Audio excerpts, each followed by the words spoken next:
이제는 우리가 장명을 실제로 해보는 것을 한번 해볼게요. 이제 앞에서 계속 장명을 이렇게 하라라고 이제 우리가 정리를 쭉 해봤고요.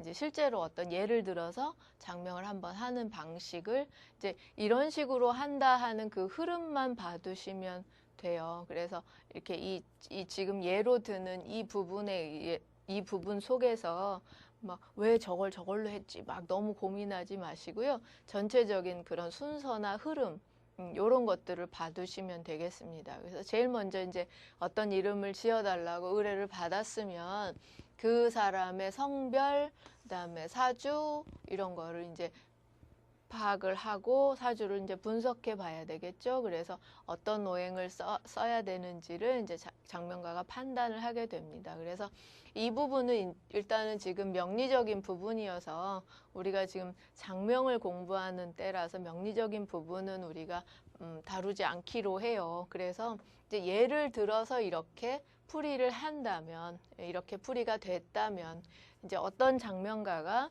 이 사주를 보고 아니 나는 이 병화일간을 좀 더 도와주는 화도 좀 써야 할 것 같고 그런 의미에서 목화로 오행을 좀 넣어주면 좋은 이름이 될 것 같다라고 판단을 했다면, 그러니까 지금 이 사주를 보고 좋은 꼭 오행을 목화를 넣어줘야 된다는 얘기를 하는 거는 아니에요. 예, 요 부분에 너무 집중을 하셔가지고 저 사주를 왜 목화를 넣었지?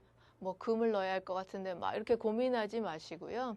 그러니까 이게 지금 이 사주에는 이걸 넣어야 정답이다라는 얘기를 하는 게 아니고 그냥 예를 들어서 어떤 장면가는 이렇게 판단할 수도 있겠죠. 또 다르게 판단할 수도 있어요. 예. 뭐 그냥 저 사주에서 토는 많고 그런데 이제 수나 목이나 이런 게 적어서 그러면 나는 수하고 목을 보충해 주겠다. 뭐 이렇게 판단할 수도 있고요. 예, 뭐 여러 가지로 판단할 수 있기 때문에 지금 이 사주에서 이게 나왔다는 거에 집중하지 마시고 예를 들어서 그냥 어떤 사주에 어떻게 풀었더니 이제 풀어서 내가 필요한 오행을 목화라고 결정을 했다면 이제 이걸 가지고 장명을 시작을 하는 거죠. 자, 이제 목화라고 선택을 해놓고, 그럼 이름에다가 이제 목화를 넣어줘야지 하고 이제 시작을 하게 되죠. 그래서 제일 먼저는 이제 발음오행을 구성을 하게 됩니다. 예, 그래서, 이제 목화를 넣어줘야지 하고 나서 이제 이름을 지으려고 보니까 성씨가 김씨예요. 예, 그러면 김을 이제 발음오행으로 보면 김은 기억이라 그래서 오행으로 목에 해당이 되죠. 그러면 일단 성씨는 목으로 됐고 그 다음에 이름자 이렇게 구성을 해야 되죠. 예, 그래서 이름 여기에 요 목은 목화 이렇게 넣어줘도 되겠고 또는 뭐 목화 토 이렇게 해서 나는 그냥 상생으로 이렇게 풀고 나머지 목은 자원에 넣어줘야지 뭐 그렇게 해도 되고요. 이런 여러 가지 식으로 일단 이 성씨 목을 기준으로 해서 목화를 넣는 입장에서 이게 상생이 되도록 어떤 구성을 생각해 보면 됩니다. 예. 그리고 이제 이 성씨 김씨는 자원오행으로 보면 이제 바로 쇠금자기 때문에 자원오행은 금이 돼요. 예. 그리고 이제 획수 8획이고 이런 것들은 이미 미리 좀 챙겨 놓고요. 그러면 이제 이 김씨면서 발음 오행이 상생되게 하면서 내가 또 쓰고 싶은 목화가 들어가면서 하는 경우의 수들을 이렇게 뽑아 볼 수 있죠. 그리고 이제 발음 오행 때는 내가 필요한 오행을 반드시 넣어주지 못하더라도 우선은 이제 성부터 해서 요 구조가 좋게 하는데 먼저 좀 중점을 두기 때문에 예, 목화를 넣어주지 않고 그냥 이 흐름상 좋게끔 목화, 그 다음에 이제 오행 수를 넣고 또 상생되는 금을 넣고 이런 식으로 목화는 못 넣고 다른 걸로 이렇게 갈 수도 있어요. 예, 이런 식으로 여러 가지 또는 이제 목은 이렇게 넣어주고 그래서 이게 상비하는 관계로 여기를 목을 넣어주고 그 다음에 화로 안 빼고 여기다 수를 넣어도 이게 또 상생 구조가 되죠. 예, 이렇게 구성을 해줘도 되고 그런 식으로 이 내가 쓰려고 했던 오행이 다 들어가지 않더라도 이 이름 구조 안에서 좀 상생이 되게끔 그렇지만 어쨌든 좀 내가 필요한 오행 위주로 해서 이렇게 구성을 해보면 되죠. 그래서 여러 가지 경우의 수들을 일단 조금 이렇게 생각을 해보고, 예. 그래서 이제 뭐 목화 하고 나니까 다시 목생화, 화생토 해서 이렇게 제대로 잘 빠져가는 게 좋겠다라고 결정을 할 수도 있고요. 그럼 목화토 이렇게 할 수도 있고, 그러면 목화 쓰려고 했는데 발음오행에서는 화만 쓰고, 예, 그 다음에 나머지 목은 자원오행에서 또 넣어주면 되죠. 대신에 이제 이런 경우 내가 요거 토는 필요한 오행이 아닌데 그냥 이 구조상, 상생 구조상 쓰려고 하는 토잖아요. 그럼 이 토가 다시 앞에 그 사주에 비추어 봐서 토가 하나 더 들어간다고 해서 큰일이 나지 않을지, 예, 이런 걸 봐서 괜찮으면 쓰고, 토가 더 들어오면 지금도 가뜩이나 토가 많은데 토가 더 들어오면 참 안 좋겠다. 그러면 요거는 포기해야 되죠. 이런 식으로 이제 이 여러 가지 경우의 수들을 좀 생각해 봅니다. 예, 그래서 생각해 봐서 여기 토까지 오면 아까 그 사주를 보니까 토를 더 넣는 건 좀 그렇고, 그럼 이걸 빼주면 목화하고 나서 다시 목으로 이렇게 해보는 것도 괜찮다라고 결정할 수 있어요. 그러니까 이런 경우의 수에서 여러 가지를 결정할 수 있는 거지 딱 정답이 저거 하나는 아니에요. 예, 그래서 이렇게 목화, 목 이렇게 구성을 해볼 수도 있고, 목목화 이렇게 해볼 수도 있고, 또는 이제 목수목 이렇게 해볼 수도 있고, 대략 이렇게 경우의 수들을 생각해 볼 수 있어요. 그리고 이제 이렇게 오행이 구성이 됐다면 이제 그 해당하는 발음을 붙여서 이름을 생각해 볼 수가 있죠. 그래서 그 화는 이제 디귿이 들어가기 때문에 저러면 이제 그 목 김씨의 기역, 그 다음에 화하면 한 디귿 써주고 다시 목이니까 기역, 또 이렇게 여기는 목이니까 기역, 또 다시 목이니까 기역, 화, 그러니까 디귿이나 아까 뭐 또 티귿도 되죠. 또 여기도 목이면 기역, 그 다음에 수는 미음 비읍이죠. 그리고 목이니까 다시 기역. 그래서 이렇게 초성을 써놓고 또 이제 여기서 연결된 연상되는 이름들을 또 생각해 볼 수 있어요. 그래서 여러 가지 이름을 여기서 도출할 수가 있죠. 구성을. 그리고 여기서 딱 한 가지 이름으로만 할 게 아니라 좀 경우의 수를 여러 개 만들어 두는 거가 좋아요. 그래야 뒤에 가보다가 획수가 안 맞거나 뭐가 안 맞으면 다시 돌아와서 획수가 너무 안 맞아서 저 이름은 안 되겠고 그럼 이 이름으로 다시 해봐야지, 이런 식으로 반복이 될 수 있기 때문에 발음 오행이 괜찮은 구조를 좀 몇 가지 생각하고 또 몇 가지 이름들을, 발음 괜찮은 이름들을 몇 가지 일단 구성을 해봅니다. 그래서 이제 이렇게 좀 추려놓고 그 중에 이제 김도경이란 이름을 제일 먼저 선택을 해서 김도경이란 이름으로 이제 한번 만들어 보자 했으면 이제 그 이름에 대한 한자를 또 골라야 되죠. 그래서 이제 김도경이란 이름으로 선택을 하고 보니까 발음 오행이 이제 목화목으로 상생하는 구조가 일단 돼서 발음 오행은 일단 됐죠. 그리고 내가 필요한 목화라는 오행을 써줬기 때문에 필요한 오행을 써준다는 부분에서도 됐고, 그래서 일단은 발음 오행 논에서는 김도경이란 이름은 통과가 된 거예요. 그 다음에 이제 그 김도경이란 이름의 한자를 골라야죠. 그래서 이 도자에도 한자가 여러 개가 있고 경자에도 한자가 여러 개가 있죠. 예, 그래서 이제 이 많은 한자들 중에서 어떤 한자를 쓸 거냐를 이제 선택을 합니다. 이 한자를 선택을 할 때 어떤 뜻의 글자인가도 보고, 그 다음에 이거의 자원오행이 뭐냐, 자원오행이 금이냐, 목이냐, 자원오행 보고 획수가 몇 획이냐, 요걸 동시에 다 고려를 해서 한자를 뽑아야 됩니다. 제일 먼저는 우선은 뜻을 보고 여기서 도자 여러 한자들이 쭈루룩 있죠. 여러 한자 있는 중에서 뜻이 안 좋은 것들 빼고 뜻이 좋은 거 그래도 요거 뭐 이제 한 두어 세 개 글자를 후보를 봐요. 그런 다음에 내가 그 자원오행을 넣어줘야 되잖아요. 자원오행은 어쨌든 앞에서 필요한 오행 목화. 그래서 이거를 자원오행으로 넣어주기로 했기 때문에 요 뜻이 괜찮은 글자 중에서 또 오행, 그 자원오행이 목으로 된 거, 자원오행이 화로 된 글자들을 또 선별을 합니다. 그래서 이 글자는 뜻이 괜찮았는데 자원오행이 금이에요. 그러면 안 쓰고, 이건 뜻이 괜찮아서 표시해 놨는데 자원이 목이에요. 아, 그럼 이 글자는 쓸 수 있겠죠? 그리고 또 이 글자도 뜻도 괜찮고 자원오행이 화로 표시되어 있으니까 이 글자도 써도 되겠다. 이렇게 후보들을 골라 놓을 수 있어요. 경자도 그렇고, 그렇게 해서 이제 후보군들을 좀 후보 한자를 이제 여러 개 좀 일단 선정을 해 놓고, 예, 그리고 이제 그거 가지고 또 그 수리 사격도 계산해야 되고 그러니까요. 그런 식으로 지금 이제 자원오행을 고려해서 또 이 한자를 선택을 하게 됩니다.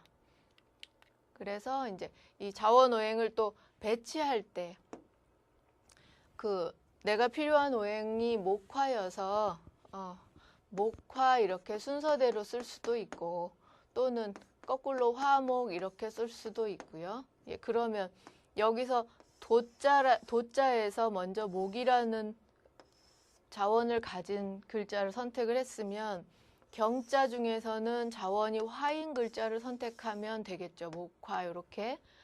또는 이제 도에서 화가 있는 글자를 선택하면 경에서는 목이 있는 자원오행이 목인 글자를 이렇게 선택한다던가 이런 식으로 이제 자원오행이 어떻게 구성이 되는지를 봐서 이제 한자를 또 선택을 해야 됩니다. 그래서 이거는 이제 이 자원오행 부분에서는 성씨하고까지 맞춰서 이렇게 상생 구조로 만들 수 있으면 제일 좋고, 그렇지만 성씨하고 맞춰서 상생이 안 되더라도 괜찮다.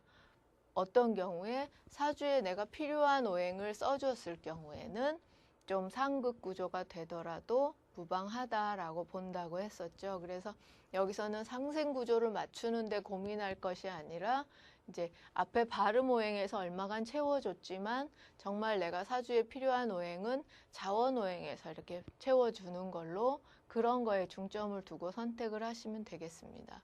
그래서 앞에 그 김씨는 자원 오행이 금이 되기 때문에 내가 필요한 오행 목화를 쓰려고 해도 어차피 상극 관계가 나올 수밖에 없어요. 그래서 이걸 맞추려고 고민하지 말고 그냥 내가 필요한 오행 목화를 쓰는데 중점을 두면 되겠습니다. 예. 또는 이제 앞에 발음에서는 어떻게 용케 목화를 다 쓸 수 있는 글자가 됐었는데 발음 오행 구조상 목화를 다 못 쓰고 그냥 화는 발음 오행에서 채워줬다. 그러면 이제 여기서는 자원에서는 그냥 목을 좀 더 강조해서 목목 이렇게 써주겠다. 이렇게 해도 상관이 없고요. 여러 가지 방식으로 어찌됐든 기준은 이제 여기 자원에서는 상생 구조를 맞추는 것보다는 이제 필요한 오행을 확실하게 넣어주는 거에 주안점을 두자 하는 거고요. 예, 그래서 지금 필요한 오행이었던 그 이제 목화 기운을 넣어주는 걸로 그런 한자가 되는 거를 선택을 하는 거. 예, 그래서 이제 도자 중에서도 이 도경이란 이름을 먼저 선택을 했으니까요. 도에 해당하는 한자 중에서 자원오행이 목인 거를 찾아보니까 이 법도도자가 있어서 이걸 먼저 선택을 하고 또 경자 중에서 여기서 목이 됐으니까 경자 중에서는 좀 자원오행이 화인 걸 고르면 되죠.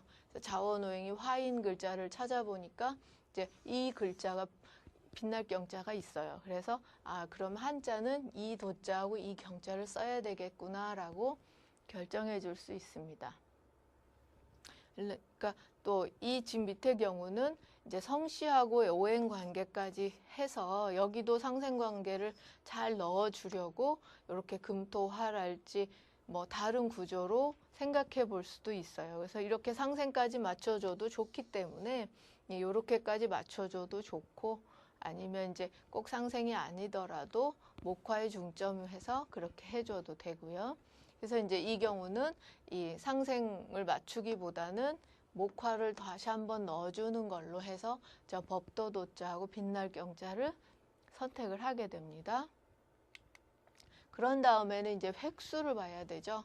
그래서 내가 선택한 그 법도도자하고 빛날경자의 획수는 이제 원획으로 9획, 8획, 성씨는 8획이 있고요. 예, 그래서 이제 내가 저 한자를 선택하고 나니까 획수 구성은 이렇게 되죠. 그러면 이제 획수의 음양을 먼저 봐야 되죠. 그래서 이렇게 전부 음이거나 전부 양이면 안 좋으니까. 그래서 보니까 다행히 이제 이건 음양이 다 들어있는 구조가 돼서 그 획수의 음양 부분에는 또 통과가 됐어요. 예, 그리고 이 또 다른 이제 추가적으로 만약에 삼원오행을 꼭 봐야 되겠다라고 생각을 하시거나 뭐 여러 가지 다른 장명 방식이 있다면 또 이제 그 더 추가해서 그것도 해서 맞춰지는지를 보면 되죠. 그래서 이제 획수의 음양까지도 괜찮아서 김동경이라는 저 한자가 이제 통과됐어요. 그런 다음에 이제 이 한자를 가지고 수리 사격을 구성해서 좋은 수리인지를 봐야 되죠. 그래서 이제 8획, 9획, 8획 이걸 가지고 이제 원형 이정격을 계산을 합니다. 그래서 이렇게 원격, 또 형격, 예, 또 이렇게 이 정은 전부 다 더한 거요. 예, 그래서 이렇게 같은 획수가 나올 수 있어요. 같은 획수가 얼마든지 나올 수 있어서 예, 이렇게 이제 이 김도경이란 저 한자를 가지고 수리 사격을 구성을 해보니까 17수, 17수, 16수, 25수 해서 이렇게 수리가 나왔습니다. 그러면 이거는 어디다가 비교해 보면 되죠? 그 81수리 우리 정리해 둔 거 거기에서 찾아보시면 되죠. 그래서 거기서 17획이나 16수가 좋은 내용인지를 찾아보시면 됩니다. 그래서 찾아보니까 17수도 건창격으로 좋은 수리고 16수도 덕망격으로 좋은 수리고 25수도 좋은 수리고 이렇게 되더란 말이죠.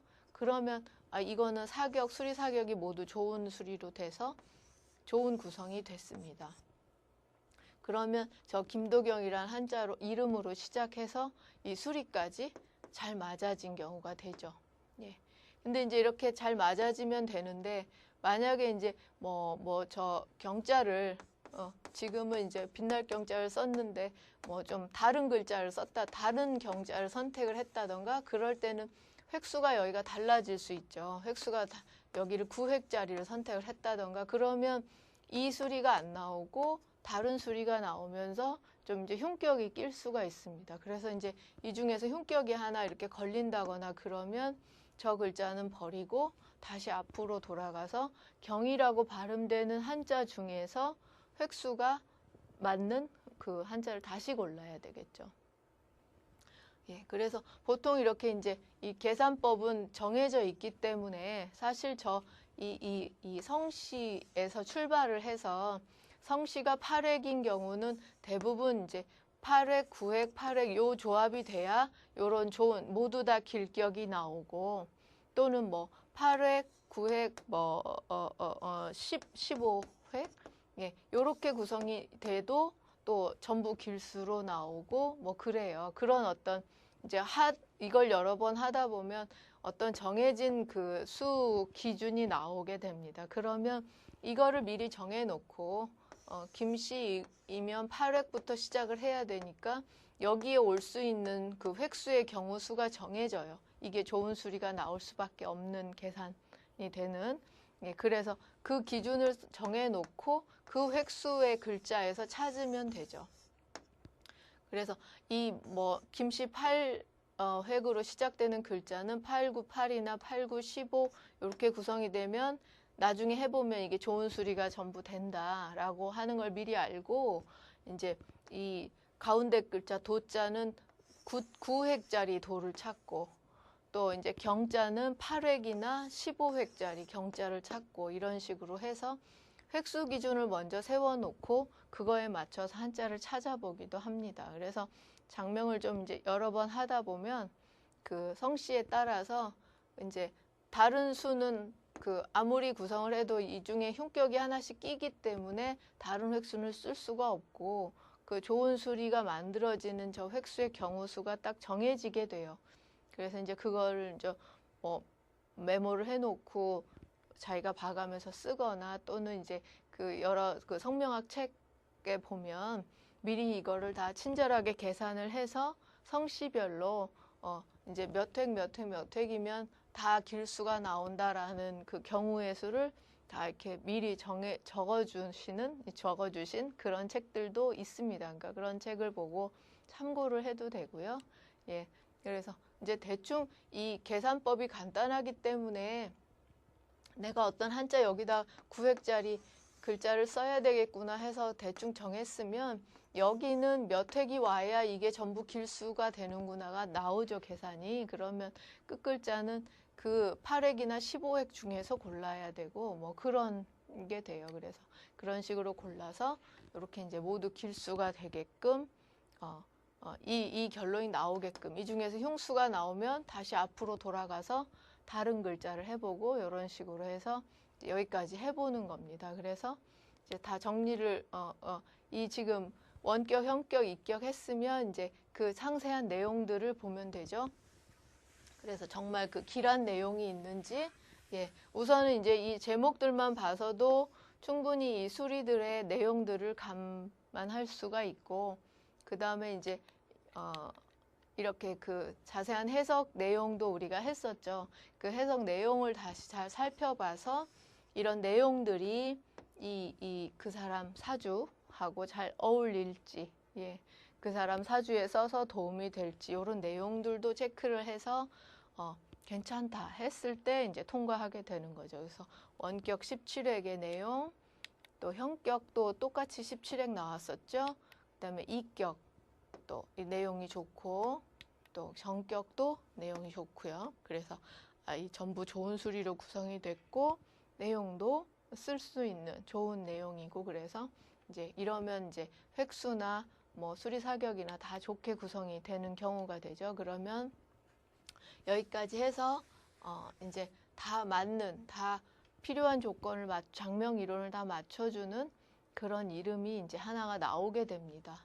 그래서 제일 먼저 이렇게 발음 오행에서도 상생이 되는 구조가 맞춰졌고 또 자원 오행에서도 내가 이 사주에 필요한 오행 목화라고 생각을 했었는데 그 목화 기운을 자원에서 채워주고 있어서 자원 오행도 좋고 또 발음 오행에서도 필요한 오행을 쓰고 있어서 그 점도 좋고요.